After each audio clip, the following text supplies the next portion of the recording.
La discussion sur l'euthanasie fait à nouveau l'actualité.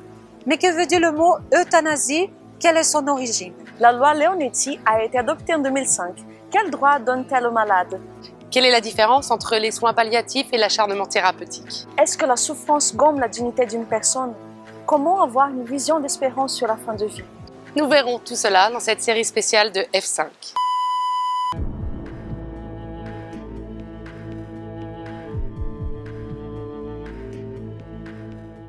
Voici l'étymologie du mot euthanasie, du grec euthanatos, qui veut dire littéralement bonne mort.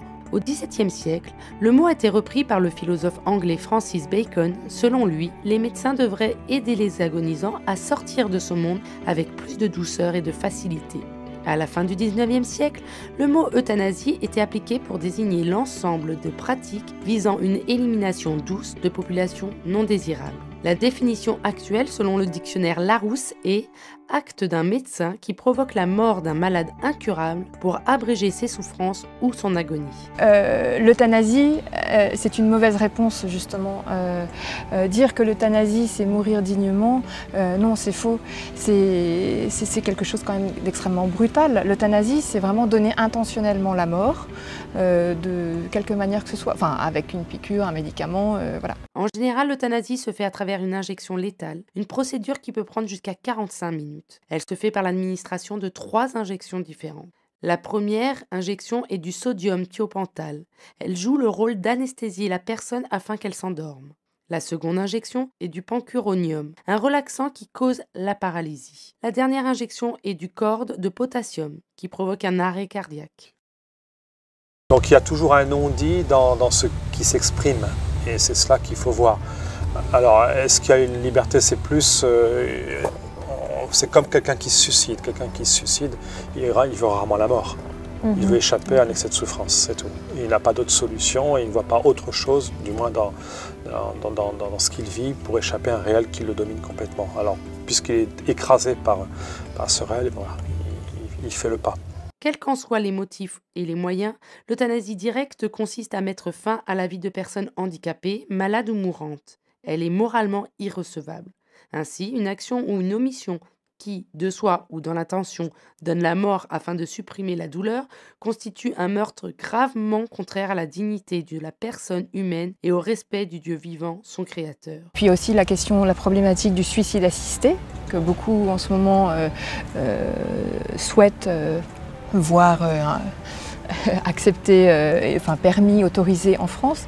Mais le suicide aujourd'hui, c'est paradoxal parce le taux de suicide, chaque année il y a la journée du suicide, justement on sensibilise les gens à cette détresse psychologique. Une infirmière témoigne, quand on est jeune et qu'on pratique des euthanasies, il faut avoir le moral et le cœur bien accrochés. Lorsque je me suis rendu compte que ça commençait à me coûter cher physiquement, moralement et humainement, j'ai lâché prise. J'avais de plus en plus de cauchemars, le cafard et ma santé s'en ressentait. Une amie médecin aussi qui accompagnait une personne dans ces derniers instants, qui avait demandé justement à une association de bien vouloir lui donner cette potion létale, me raconte qu'elle a voulu assister tout en se désolidarisant totalement de cette pratique, mais elle a voulu assister au dernier instant de cette personne pour l'accompagner jusqu'au bout, parce qu'elle avait vécu une histoire extraordinaire de thérapie et en même temps d'amitié humaine avec cette personne, et elle m'a dit: j'étais complètement choquée. La personne qui est venue apporter la solution létale lui lit bien sûr la petite notice qu'elle doit signer ou qu'elle doit approuver pour montrer qu'elle fait ça en toute liberté, sans pression aucune. Et c'était une personne qui avait un Parkinson assez grave. Et la personne qui apporte la solution létale lui dit, en préparant la potion: attention de ne pas renverser, je n'ai qu'une dose. Et elle m'a dit: mais ça m'a tellement choqué, de dire une parole comme ça à cette personne. Et ensuite elle était là, regardant sa montre. Et à un moment donné, je lui ai dit: écoutez madame, vous quittez, vous partez, je ne peux plus supporter votre présence. Et moi je resterai avec elle. Et je l'ai accompagnée jusqu'à la fin, en lui serrant la main, le regardant dans les yeux, en la prenant dans mes bras, en essuyant ses larmes. Mais c'était une question de technique et pas une question d'amour. La majorité des États ne reconnaît pas, mais n'interdit pas non plus l'euthanasie.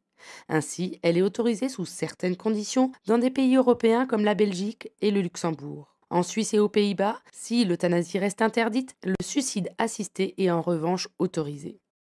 Le droit à l'euthanasie n'est pas reconnu en France, mais la loi Leonetti de 2005 permet aux malades de limiter ou d'arrêter son traitement, ou encore de refuser l'acharnement thérapeutique. Aujourd'hui, le gouvernement français entreprend de réviser la loi Leonetti suite à différentes affaires qui ont été médiatisées de personnes qui étaient en fin de vie et dont on voulait parce qu'ils étaient dans des comas ou inconscients, ou, voilà, dont on voulait arrêter la vie de manière peut-être précipitée.